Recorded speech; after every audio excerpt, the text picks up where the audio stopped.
I have two children from a previous relationship. Danielle, 11, and Elliot, 7. My husband John loves them as his own, but also has a 15-year-old daughter, Alicia, from a previous relationship. We've been married 4 years, but I've only seen her a handful of times, firstly because she spends of her time with her mother, and also because she attends an elite boarding school for girls, so the opportunity to see her is very rare. Over the summer me and the kids went on holiday to Spain for 3 weeks. John was supposed to come, but he was snowed under with work commitments.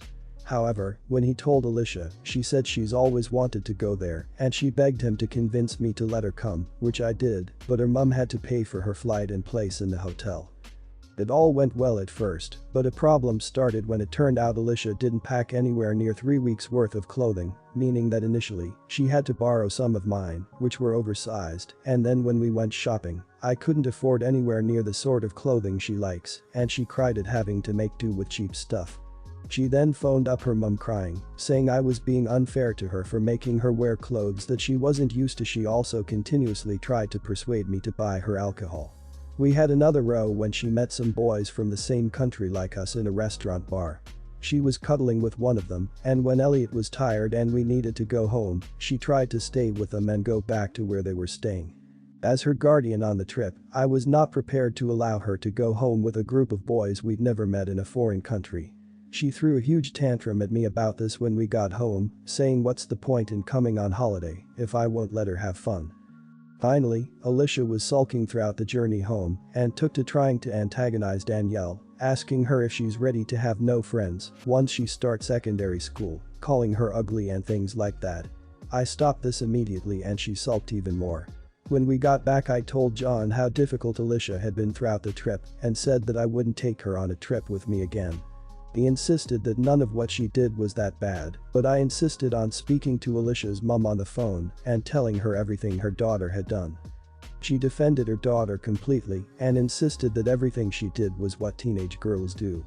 I was shocked, but after John and Leanne, his ex, spoke over the phone, he has been defending her too, insisting that she's really nice if I get to know her and things like that. I've not said that I'll never be in the same room as her again, I've just said that I won't take someone that badly behaved on holiday with me again, but John says that I'm overreacting and that I should give her another chance, which I have no intention of doing. Not the idiot, clearly you have no parental influence over her. If you would have given in to letting her leave with unknown men and something happened, they'd never forgive you. Next time there is a family trip, make sure one of her parents is with to make decisions and spend the money she insists on.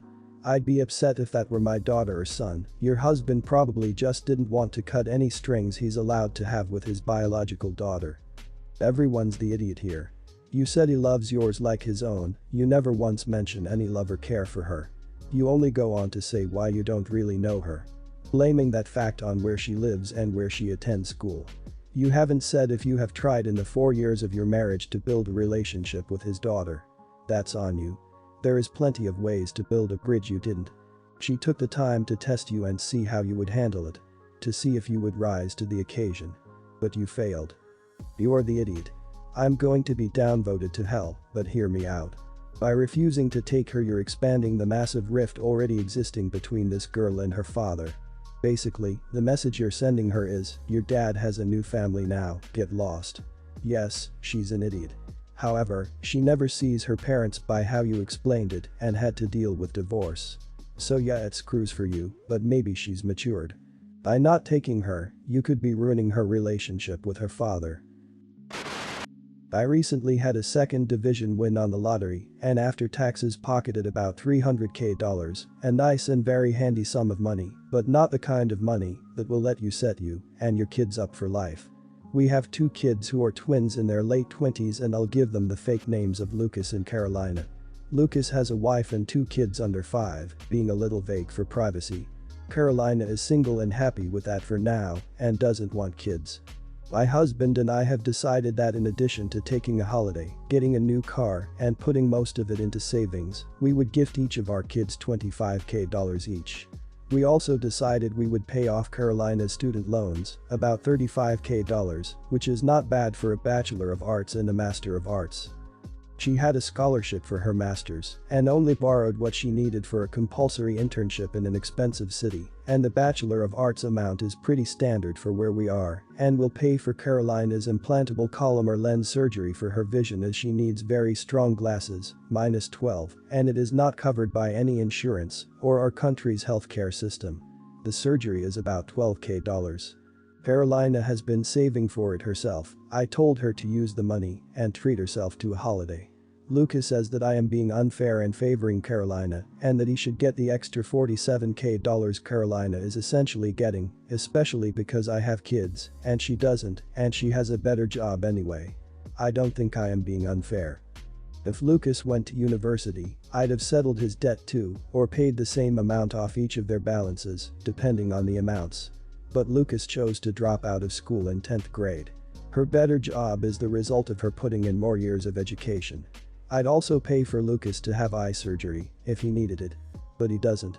Carolina has missed out on things because of her vision and that he has benefited in the years. She is not allowed to have a license because of it, and a few years ago when my husband and I bought a new car, we gave Lucas our old one which we could have traded in for about $6,000 and paid for driving lessons. Carolina didn't complain about it or demand money of her own. I also think giving him $47,000 to play with is different to covering an educational debt and a health expense. It also punishes Carolina. She gets unnecessary surgery and educational expenses while her brother gets extra free fun money. He asks, what about my kids? I actually am putting aside some money for their educations. I plan to give both $10,000 plus whatever interest it gets towards educational costs if they go to uni, but have not told him this, but ultimately, while I love my grandkids, they are his responsibility to provide for. Lucas continues to insist I am favoring Carolina and making comments that she is the preferred golden child.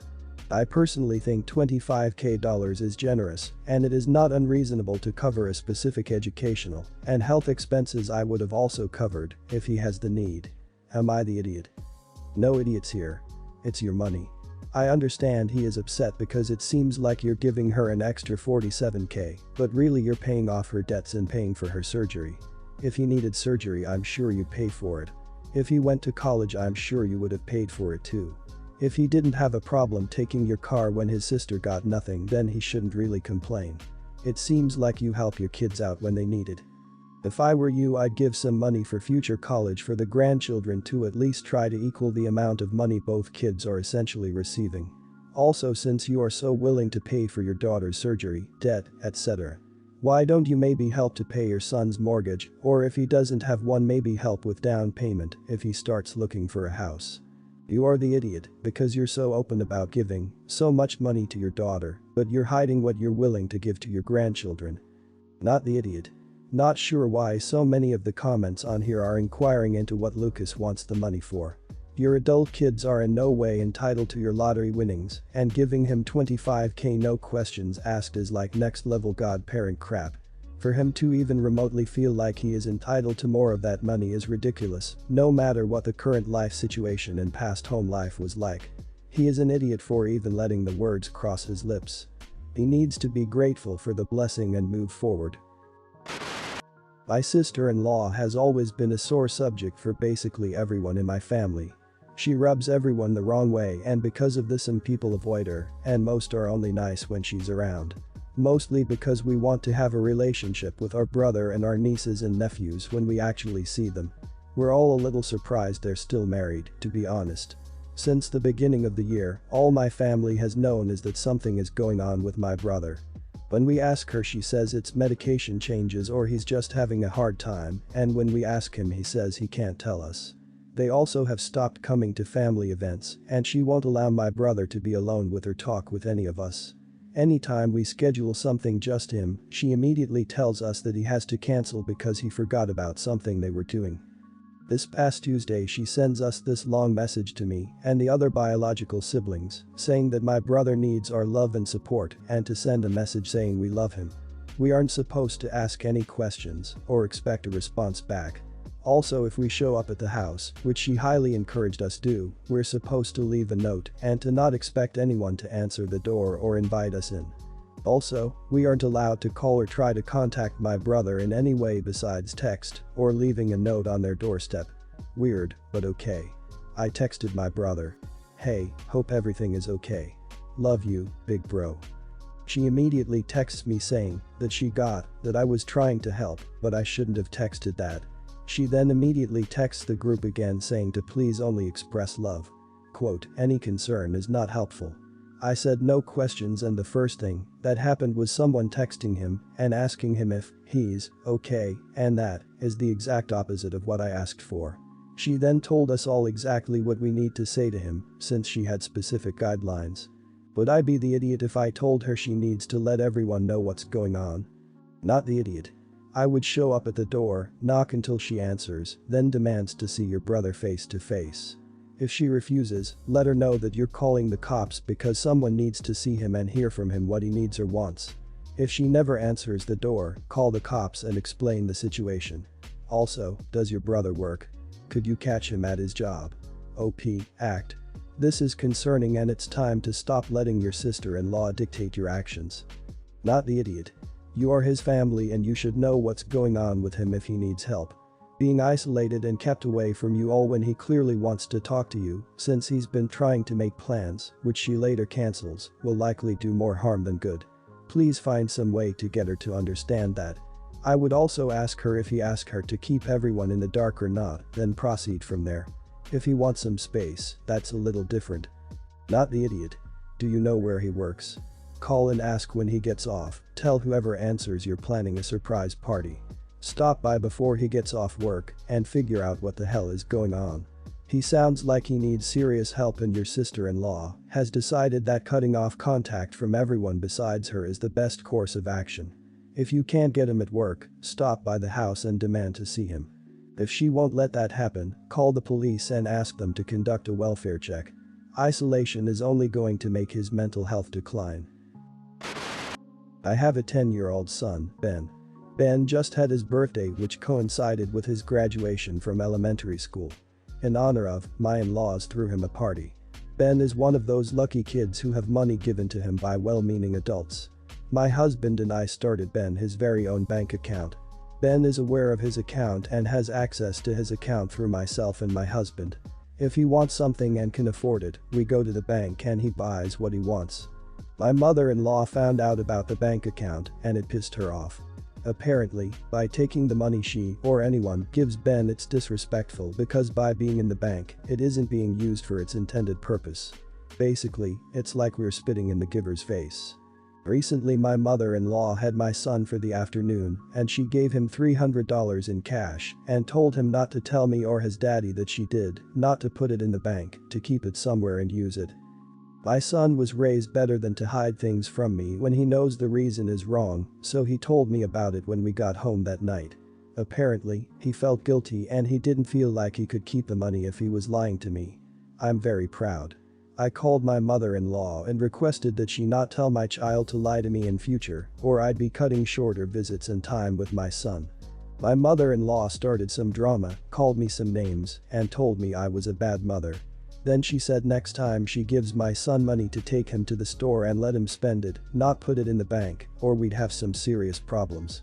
It's a good idea to note my mother-in-law hates me, and I tried for a long time to change her mind without results. So now we just tolerate each other, badly. Everyone there knew it was also a birthday party, so they gave him cash and gifts as well. My mother-in-law gave me an envelope and told me it was a card and check for Ben, stuck her finger in my face, and told me it better get spent on toys and games or, and I quote, I swear to God, I'll call the cops on your trashy back for theft. I told her we were done, she wouldn't be seeing her grandson for a long time, and then we left. My husband was furious at her, but thinks cutting her off from Ben isn't the right thing to do. Here's the am I the idiot part. I put the check in Ben's bank account but didn't tell him it had been given to him, essentially removing his option to spend it. Since it was a check, she was obviously notified of its being deposited. I also sent her a note thanking her for the check and included the fact that it was deposited in Ben's account. Am I the idiot for this or am I justified? Everyone's the idiot here, but heavily weighted towards the mother-in-law. Her sins are obvious, but it doesn't sound like this is really his bank account to use as he wants. It sounds more like it's his to use, as long as he can make it through a guilt trip about the wisdom of the choices he's making. You give a cash gift to a kid because the excitement of getting to splurge on something is as much a gift as whatever they actually buy. When you swoop in as the fun police, you're taking away that element of the gift, and I'd be pissed too. Not the idiot, your mother-in-law sounds like an absolute lunatic. Ben, on the other hand, sounds like a fantastic kid. I'm so glad you apologized to him. Too many parents don't apologize to their kids when they get stuff wrong. It's so important to teach children that even adults can be wrong sometimes, and when you're wrong you own up to it and make it right. You're an amazing mother. I hope your husband grows a spine and you can start to put a lot of space between you all and the mother-in-law. So I am a college student, so is this girl. We met on Tinder and have been talking for a month or so. She said she didn't have an Instagram but did use Snap. Anyway, fast forward to just a few hours ago, we met for the first time. We were both looking for a relationship and not a hookup. She is beautiful, smart, and charismatic. She had a very nice body too, although in some of her photos, she had a weird line down her abdomen that I figured was inappropriate to ask about as I only knew her for a month. So, we had plans for dinner tonight at a local diner. I got there before her and went to a table. About 5 minutes later she comes. I was confused as I could almost 100% guarantee it was her, but was like it can't be because this woman has a child. Then, she comes up and says, "Jack. Hey. It's Melissa." I kinda nervously said hey in a confused way. At first, I figured maybe she was babysitting or this was her unmentioned brother and thought, wow, she really is into me for still keeping our date. I don't mind kids as I am an elementary education major. "Nope." She said, "This is Mike, he's my son." I was shocked. I just looked at her and she said, "Yeah, he's my bundle of joy. Had him at 18. I said, "Are you serious?" And she was like, "Yeah. But it's no big deal. If I put him on his iPad he won't make a fuss, and, by the way, sorry for never mentioning him. Sometimes things get hectic in my life." I just stood up, looked at her, and said, "I'm sorry, I don't think this will work out." She was like, "Oh, but I really like you," and I just said I'm sorry and left. Now, part of me feels idiotish because I have never done that to a girl and tried to hold respect for them, but I felt 1. Totally lied to. 2. Betrayed in a weird sense. I wanted to start my own family someday with a woman who hasn't had kids. Obviously, if I was in my late 30s or 40s I would expect it, but I am just a college junior, plus, I don't want to take on a father responsibility should our relationship get serious over the next 2-3 years. So, am I the idiot? Not the idiot, what did she expect? Number 20-year-old men are psychologically prepared to take on the responsibility of a child by being in a relationship with her. She had to have known that was a potential outcome. She was obviously scared you wouldn't even meet up if you knew, and was hoping you would be too polite to end it immediately because of it. She needs to find someone that will take her, so you did her a solid letting her know immediately it ain't you. Not the idiot. I think she should have at least shot your message giving a heads up she couldn't get anybody to watch the kid, but was still committed to your date. Even if extremely last minute as the unexpected can happen, babysitters cancel, emergency, etc. But she blindsided you, which nobody likes. As of not being interested in a girl with a kid. Yeah, that's a decision you can and should make, but you still shouldn't be subjected to making a decision so on the spot. If she handled it better then you would be the idiot, but she didn't. So why should you? Not the idiot, not that she has to let you meet them, but it should have been mentioned. There is almost no difference between someone showing up twice the size, as in the pictures. You did the right thing and didn't waste any more of either of your time. I'm sure other men have done the same, that's why she casually forgets to mention it. But I have to admit, she had some serious balls bringing him along on a first date in person. And it was stupid of her as well as you could have been anyone.